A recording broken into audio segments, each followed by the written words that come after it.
Imagine a relationship not as a warm sanctuary, but as a ship built to endure, crafted to slice through waves, to navigate storms, to carry two souls across oceans of uncertainty. But what happens when that ship is no longer guided by love or mutual respect, but anchored by subtle insults, quiet gaslighting, cold silence, and the kind of disrespect that doesn't scream, but drips? What happens when every breeze turns into a storm because your worth is constantly questioned, your voice constantly dimmed, and your presence slowly erased? You begin to drown, not suddenly, not dramatically, but silently, 1 inch at a time.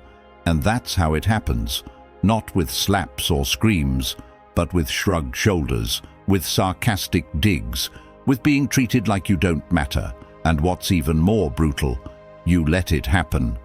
Not because you're weak, but because somewhere deep inside, someone taught you that being nice was more important than being respected. You were raised in a world that handed you a smile and told you to survive with it. Don't be dramatic. Don't make it worse. It's not a big deal. And so you held your tongue while it burned. You turned your rage into silence. You laughed off the comments that tore you down. You excused the cold shoulders, the public disrespect, the private manipulation, because you were told love requires patience. But this wasn't love. This was erosion. And while they kept crossing the line, you kept redrawing it, closer and closer to your soul, until there was nothing left to protect. Your instincts screamed, "This is wrong," but you buried them under politeness. You traded your self-worth for temporary peace. And now that peace has turned into a war inside you. Seneca once said, "It is not that we have a short time to live, but that we waste much of it." And what greater waste is there than sacrificing your spirit to appease someone who wouldn't even flinch if you shattered in front of them? Every second you spend biting your tongue, downplaying your pain, pretending their behavior is acceptable, you're setting yourself on fire for someone who wouldn't even bring water if you begged. You were not born to be stepped on. You are not a background character in someone else's comfort zone. You are the storm. You are the consequence. And it's time they learn that. This isn't just another video. This is a confrontation with everything you've swallowed. These 10 Stoic lessons aren't philosophical quotes to post online. They are iron-forged weapons for the soul. They were born from silence, betrayal, abandonment, manipulation, and the brutal awakening that no one is coming to save you. You will not be taught to scream for attention. You will not be trained to win them over. You will learn how to carry yourself like a war they don't want to start. Because true power isn't loud. It's still, cold, composed, and untouchable. When you walk into a room with that kind of presence, people don't cross lines. They straighten up. Stay with me. Don't blink. Every second of this video will be a reflection you've avoided for too long. You'll see moments you buried, people you tolerated, pain you never spoke of. But by the end of this video, something in you will break and rebuild. Your energy will shift. Your body language will speak louder than your voice ever did. And those who used to walk all over you, they'll start tripping over their own fear. Because when someone who was once silent finally rises, they rise with fire. They rise with vengeance.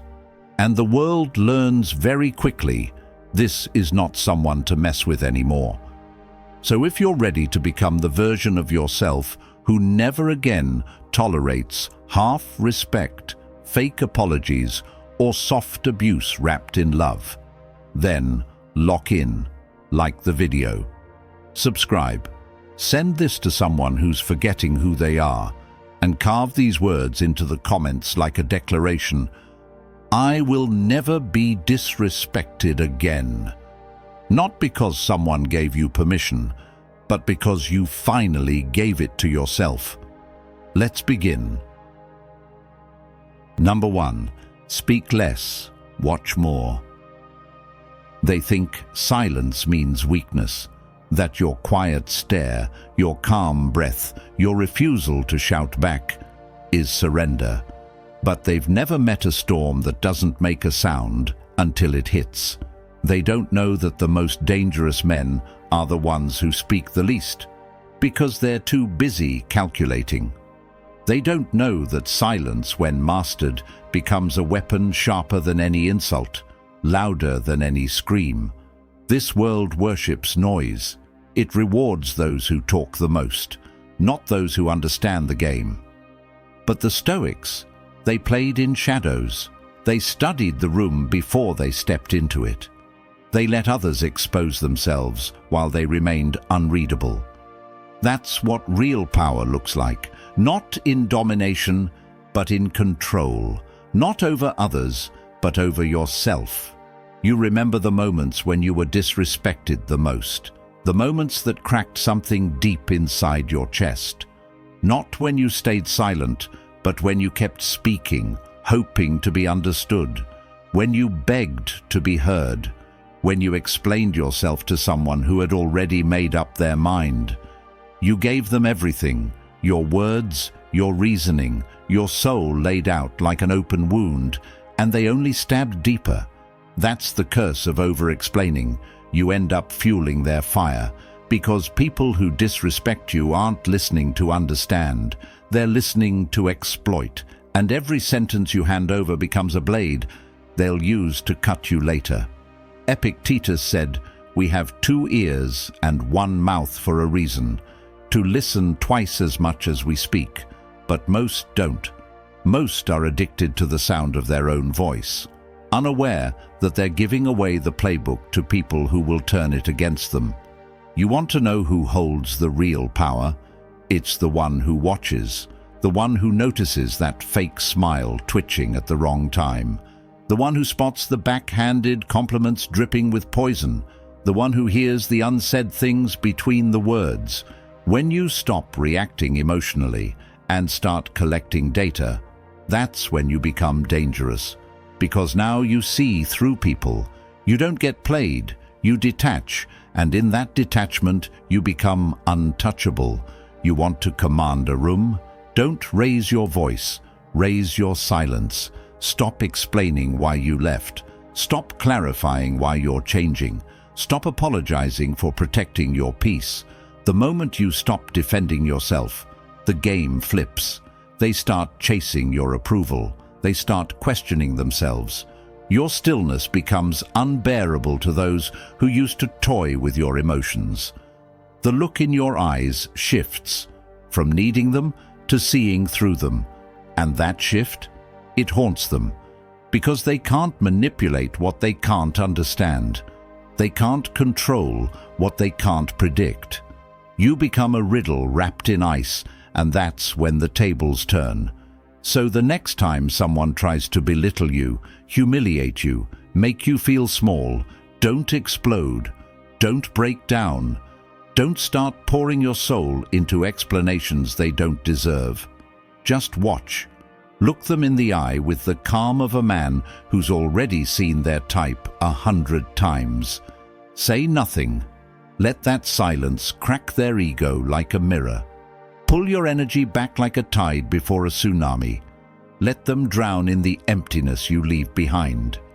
Because when your presence goes quiet, but your aura grows colder, they feel it. And the ones who once spoke over you now stutter. They sense the shift. They realize the leash has been cut. That the man they used to control now watches them like a lion waiting to strike, not with noise, but with precision. In the end, silence isn't the absence of power. It's the mark of it.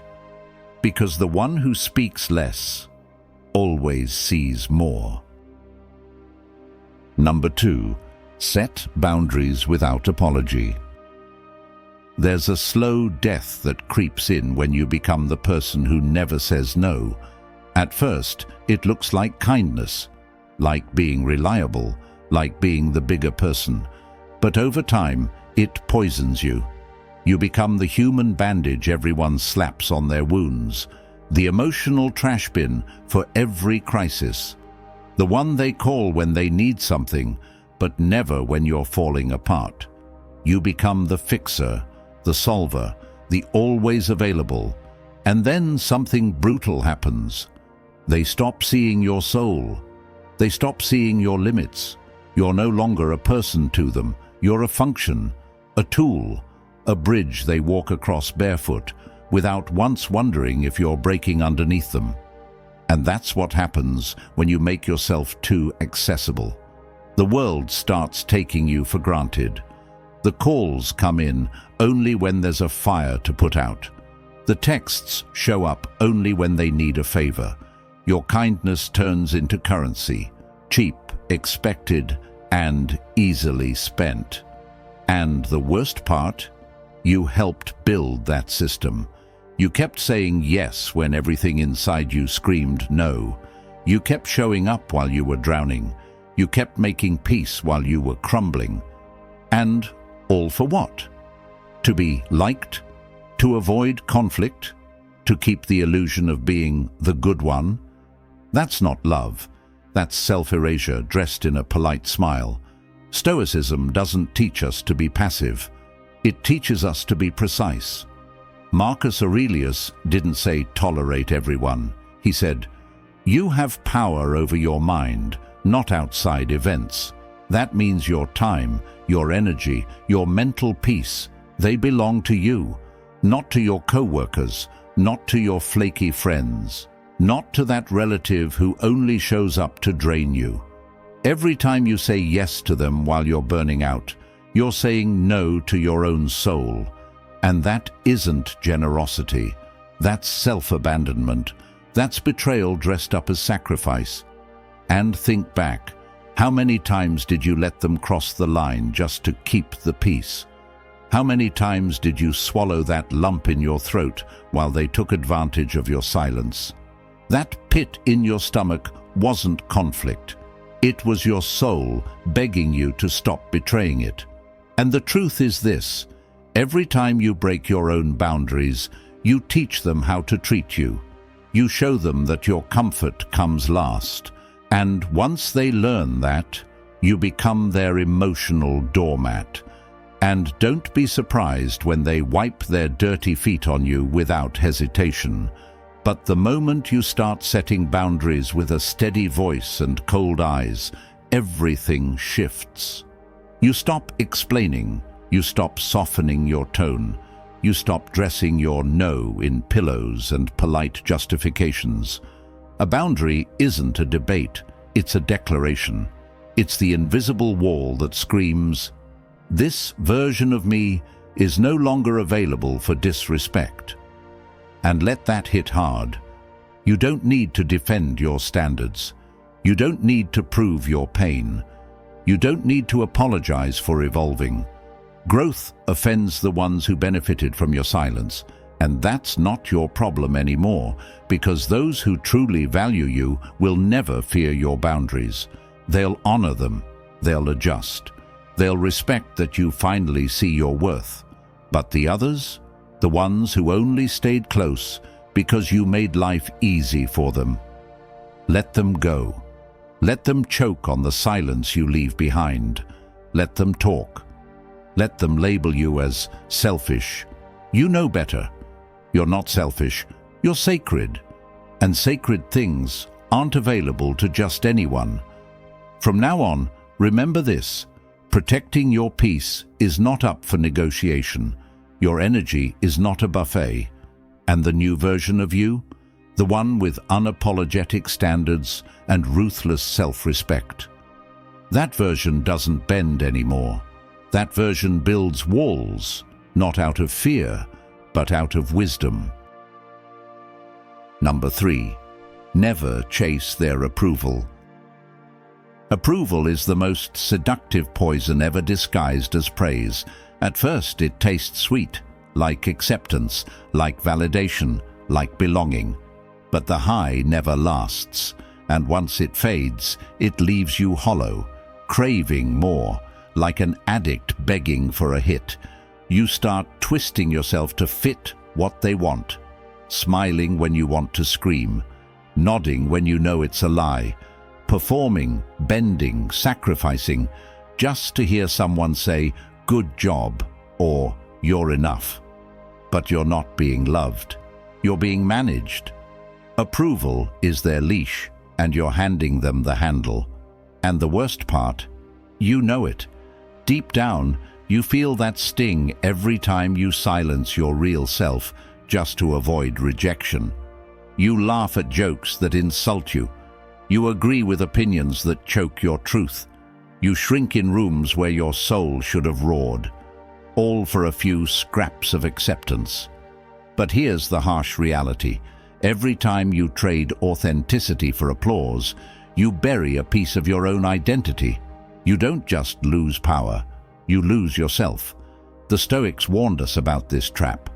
Marcus Aurelius said, "We all love ourselves more than other people, but care more about their opinion than our own." That line is a knife, because it exposes how backwards we've become. You care more about strangers clapping for your act than about your soul screaming in silence. That's not strength. That's spiritual slavery. You're living in a prison made of compliments, waiting for the warden to say you're allowed to feel worthy today. That is madness. Think about how many times you played along just to keep the peace. How many times you bit your tongue just so you wouldn't look difficult. That wasn't diplomacy. That wasn't humility. That was betrayal. You betrayed your intuition, your standards, your voice. And for what? A nod from someone who doesn't even know who you really are?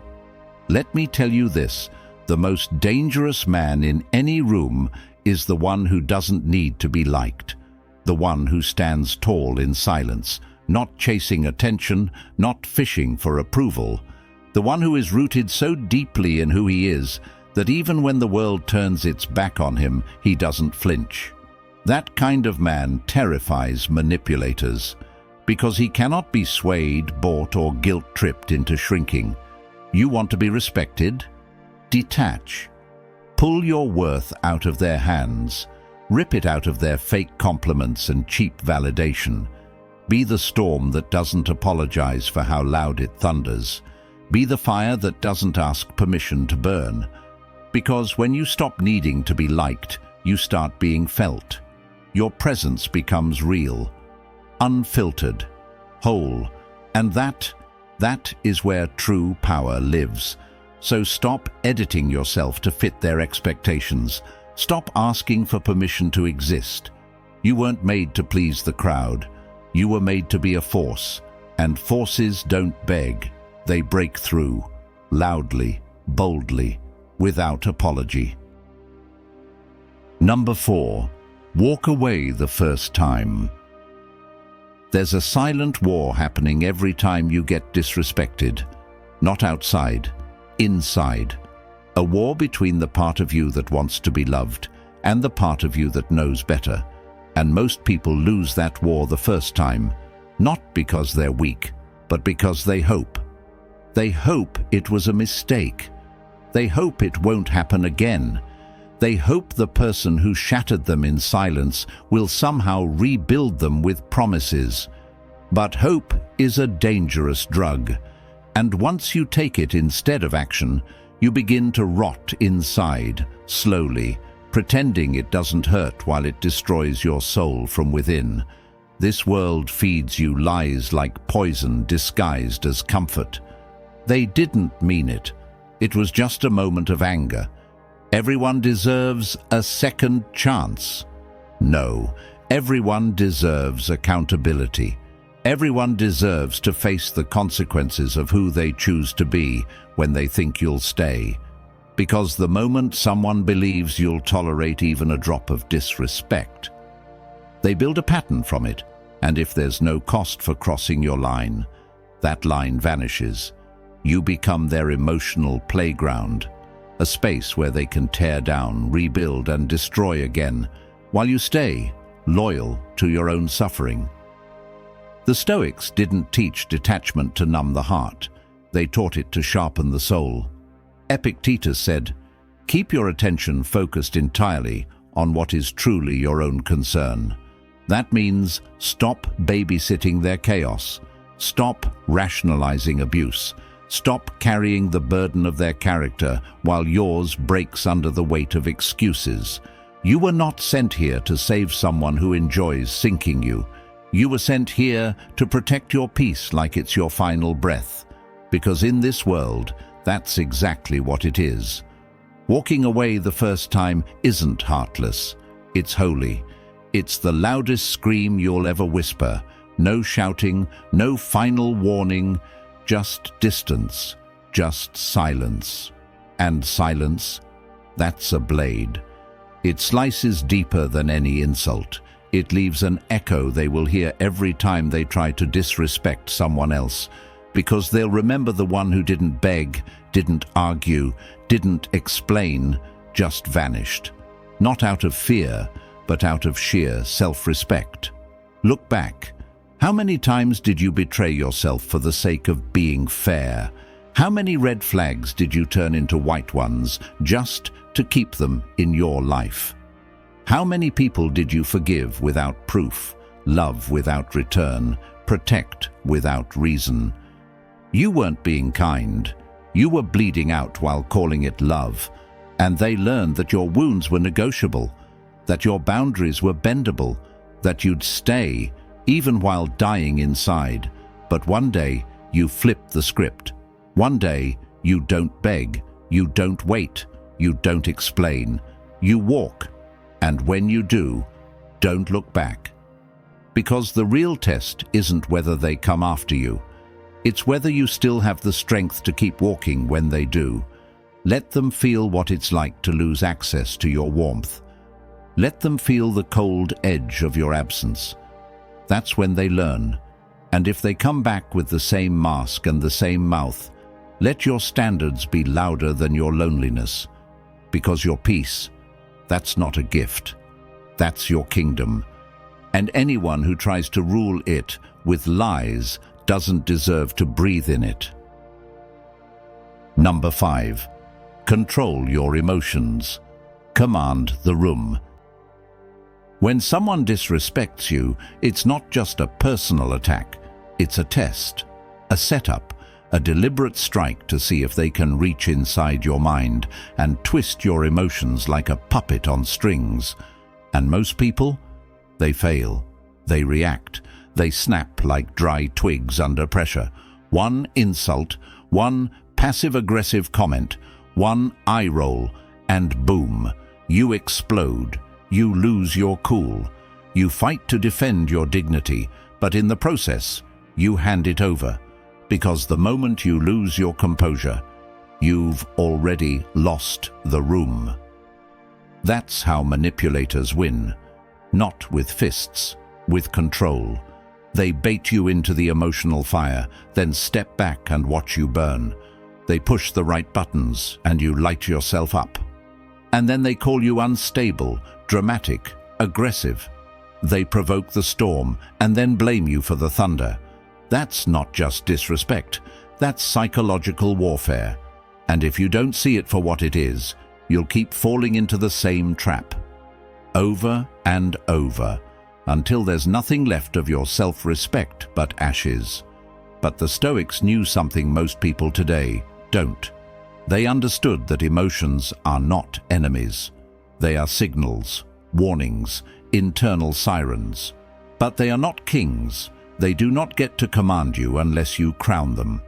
Marcus Aurelius once wrote, "If you are distressed by anything external, the pain is not due to the thing itself, but to your estimate of it."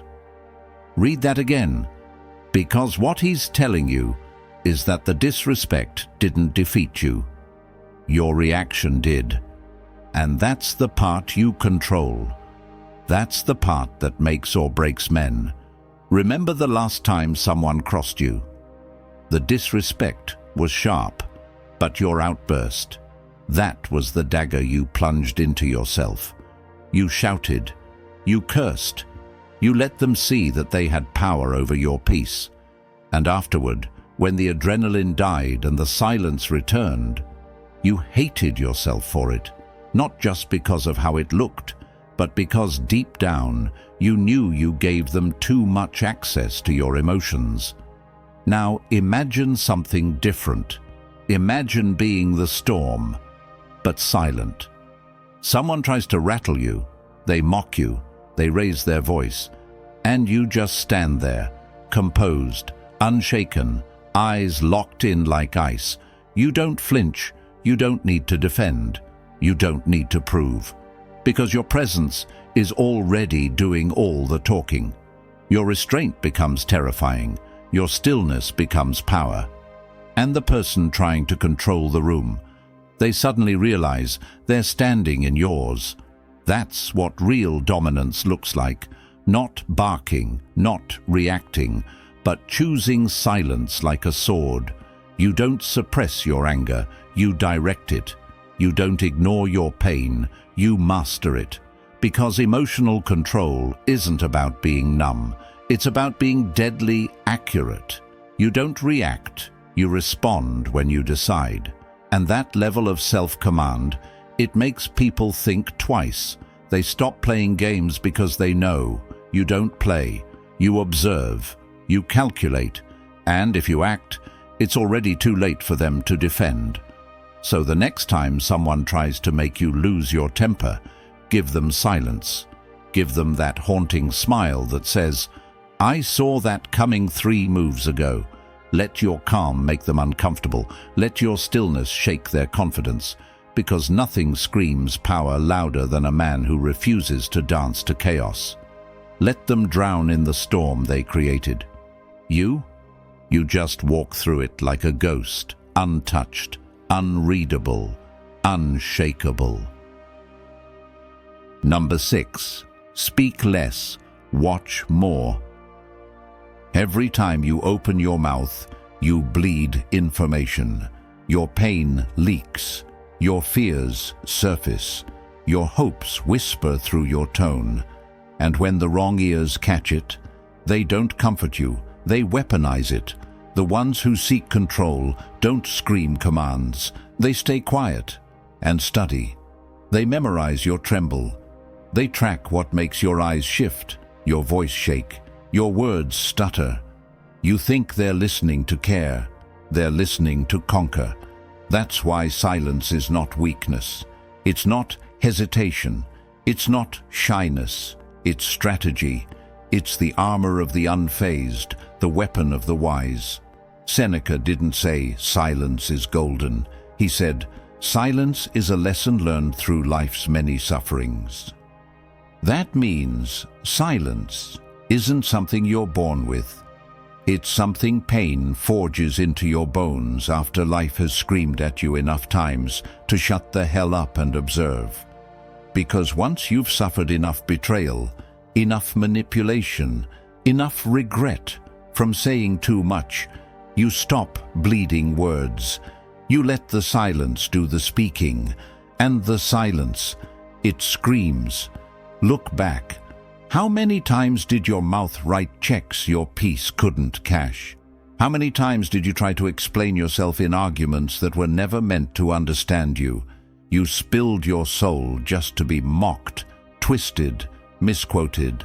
You fought for clarity and walked away with confusion. Because that's the trap. They provoke the talker, then win the war of perception. You came in to defend. They walked out with your secrets. But when you sit still, when you don't flinch, when you lock in and let them rant while you just watch, they panic. Because silence makes insecure people itch. They start to over-explain, overshare, overreach. They reveal themselves. Every insult becomes desperation. Every attack becomes a confession. You don't need to swing when their own noise is digging the hole deeper. You just watch and wait. The one who watches owns the battlefield. Observation isn't passivity. It's dominance in disguise. While they dance around for attention, you stand like a statue made of iron. Cold, unreadable, terrifying. They can't map your mind if you don't give them roads. Every unanswered question becomes a mirror. Every delayed response becomes a puzzle. That's how you own the room without saying a word. There's power in mystery. There's terror in restraint. The less you speak, the more your silence echoes through their conscience.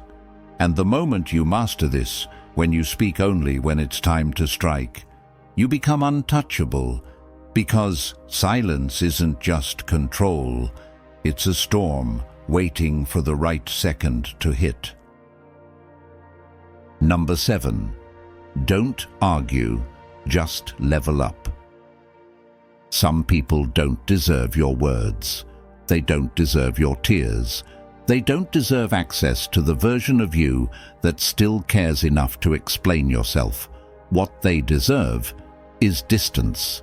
Because if someone has already reduced you to a label, if they've decided you're not worth listening to, not worth respecting, not worth believing, then why on earth are you still trying to convince them otherwise? That's not growth. That's spiritual self-harm. Trying to force understanding into someone who's addicted to misunderstanding you is like screaming at a brick wall and praying it'll sprout a door. It won't. You bleed energy while they just stand there, smug and stubborn, feeding off your frustration. Epictetus said, "When someone provokes you, remember that it is your own opinion which provokes you." That means the war isn't outside you, it's inside. It's the need to be seen, to be heard, to be validated by people who made a sport out of devaluing you. But you're not on trial. You're not some lost soul waiting to be rescued by their recognition. You're not broken. You're becoming. And every second you spend justifying your worth to the wrong people, you delay the evolution that would have left them in the dust. Think back. How many times did you sit there, heart wide open, begging someone to understand you, and they just stared like you were a foreign language? How many times did you pour your truth into people who were busy twisting your words, mocking your tone, rewriting your story to fit their shallow narrative? You didn't lose those arguments.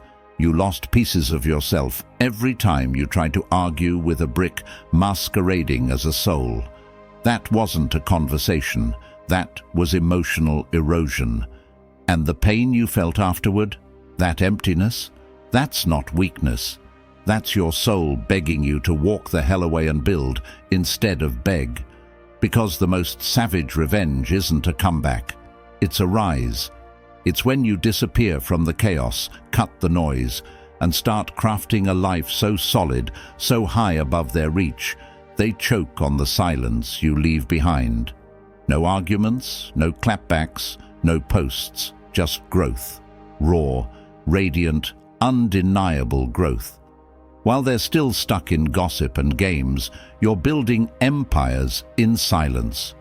While they throw stones, you're out of range, untouchable, unseen, unbothered. And when they crawl back, when they show up with plastic apologies and sugar-coated, "I've changed" speeches, let your aura be the answer. Let your evolution be the wall they can't climb. You don't need to say a single word. The version of you that used to seek their approval, dead and gone. All that's left is a force they can't reach, a fire they can't dim, a peace they can't poison. Let your silence echo. Let your glow haunt them. Let your success slam the door that arguments never could. Number 8. Don't tolerate half-respect. Disrespect isn't always loud. It doesn't always punch you in the face or curse your name. Sometimes it slides in like a shadow.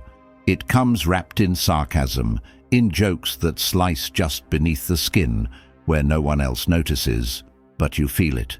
It's in the silence after your victories, when the people you thought would clap are just watching. It's in the way they forget your birthday, but remember when they need something. It's in the kidding remarks that stab at your dignity. It's in the way they only call when they're bored. You call it complicated, but let's call it what it really is, half respect. And that's just a polite word for disguised disrespect. And yet, you stayed, you swallowed it, you smiled, you made excuses for them in your head. They didn't mean it like that. They're just going through something. It's just their personality. No, that's not personality. That's permission. You gave them the green light to treat you like an afterthought. And they took it. Again and again. Why? Because it wasn't physical. Because they didn't scream. Because they say they love you in between the damage. Stoicism doesn't play that game. It doesn't sugarcoat the truth to make it more palatable. Marcus Aurelius didn't say, "Tolerate whatever love gives you." He said, "If someone can prove me wrong, I shall gladly change, for I seek the truth." The truth, not convenience, not comfort, not crumbs. Let's stop pretending half respect is better than none, that somehow being occasionally seen is a privilege. It's not. It's a trap. Because when you settle for half, you forget what full even looks like. You start adjusting your expectations, making yourself smaller just to fit inside their fragile idea of you. You start shrinking your voice, filtering your needs, wearing a mask that says, "I'm fine," while your soul is screaming, "I'm empty." Here's the raw, savage truth. If they don't respect you fully, they don't deserve fragments of you. They don't deserve the version of you that still hopes, that still forgives, that still believes maybe this time they'll show up for real. They won't, because half respect is a habit. It's not a mistake, it's a mindset. And unless you burn the bridge, they'll keep crossing it with muddy feet and an entitled smirk. Draw the line, not in sand, but in stone. Make it so clear, so firm, so fierce that even the wind can't erase it. Don't argue, don't beg, don't hope, just walk. If someone can't match your loyalty, your love, your integrity, they don't need an explanation. They need absence, brutal, permanent absence. That's not cruelty. That's clarity. Because the longer you stay where you're only halfway respected, the further you drift from the life you fully deserve. Number 9. Set boundaries without explaining. You don't need a backstory to protect your soul. You don't need a 5-minute TED Talk every time you say no. Your peace doesn't need punctuation. It needs presence. And every time you over-explain why you're drawing a line, you're not clarifying. You're inviting debate. You're handing your voice to someone who's only ever used it against you. You give them the scissors to cut holes in your reasoning, poke guilt into your strength, and dress your clarity in shame. That's how your no turns into maybe, and your self-worth quietly bleeds out beneath a smile. But Stoicism doesn't bow to guilt. It stands tall in the storm. Epictetus didn't tell us to explain ourselves. He told us to know ourselves. First, know who you are, then adorn yourself accordingly. You don't need their agreement. You need your alignment. When your spirit is anchored, you don't beg people to understand your boundaries. You simply embody them. No flinching, no overthinking, no emotional discounts for people who never paid full price to love you right. Say it. Say no. Say, that no longer serves me. Say, I don't tolerate that anymore. And say it with a calm so lethal it makes them question everything they ever assumed about your limits. Think of all the times you bit your tongue bloody just to keep the peace. Think of how often you handed out your time, your energy, your forgiveness, while your inner world was on fire. And what did it buy you? Respect? No. It bought you dependence. It bought you people who got used to your silence, your stretch, your sacrifices. And the worst part, you trained them to expect it. But that stops now. Strong people don't perform for acceptance. They don't bleed to prove they matter. They don't lower their walls just to appear nice. They say it once, and the world adjusts. That's what real boundaries look like: firm, sharp, and unapologetically sacred. So when they say, "You've changed," you look them dead in the eye and say, "Damn right, that was the plan." When they whine, "You're acting distant," you smile and say, "No, I'm finally acting right." You don't explain peace to people who created your chaos. You don't apologize for healing to the hands that caused the wound. Your evolution doesn't need approval. It needs enforcement. And sometimes the most powerful thing you'll ever say is nothing at all. Number 10. Live like you're already respected. The game changes the second you stop chasing respect and start walking like you own it, like it's stitched into your bones, like it follows you into every room before your name does. When you stop begging people to see your worth and instead become the worth that can't be ignored, something wild happens. The world starts adjusting. People pause, eyes linger, voices lower, not because you demanded respect, but because your energy commanded it. People don't respond to your words. They respond to your frequency. If you move like a shadow, you'll be treated like one. If you speak like an afterthought, you'll be dismissed like one. But if you walk like thunder, steady, grounded, unapologetically present, they'll feel you before they see you. That's what happens when belief lives in your spine, not just your lips. Fix your posture, not just to stand tall, but to show the universe you're done shrinking. Speak slower, not because you're unsure, but because your words are weapons, and weapons don't stutter. Look them dead in the eyes, not to intimidate, but to declare, "I am here, I am grounded, and I am not for sale." Marcus Aurelius wrote, "Very little is needed to make a happy life. It is all within yourself, in your way of thinking." That means respect isn't a reward you beg for. It's a standard you live by. It starts in your mirror. It starts in how you treat yourself when no one's clapping. It starts when you finally stop explaining why you deserve better and start expecting better without a sound. Let them feel the silence between your words. Let them notice how you no longer rush, no longer overgive, no longer ask twice. Let them taste the edge in your presence, that quiet confidence that says, "I don't need to prove anything, I just am."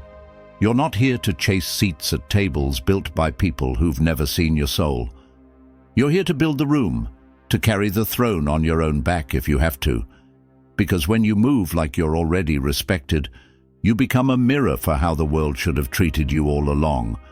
So walk in like it's already yours. Speak like you've already been crowned. Exist like your presence is royalty and your time is sacred ground. Because the moment you live like you're already respected, the world won't have a choice but to catch up. You don't have to scream to make your voice shatter the silence. You don't need to beg or plead for attention like a shadow craving light.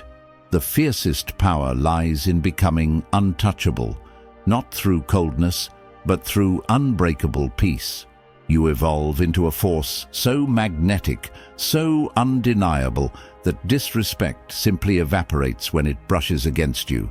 It bounces off your armor of quiet strength, your fortress of self-respect, your sacred flame burning wild and fierce inside. You walk differently now, not louder, but heavier. Every step a statement that you will no longer tolerate crumbs when you were born to feast. You speak with a weight that silences noise, a calm so deep it demands attention without shouting. You choose, with razor-sharp clarity, what deserves your time, your energy, your soul. No more distractions, no more distractions, no more surrender. You are no longer a victim waiting for approval. You are the storm that breaks through the noise, the wildfire that cleanses the old and ignites new life. The power to stop disrespect.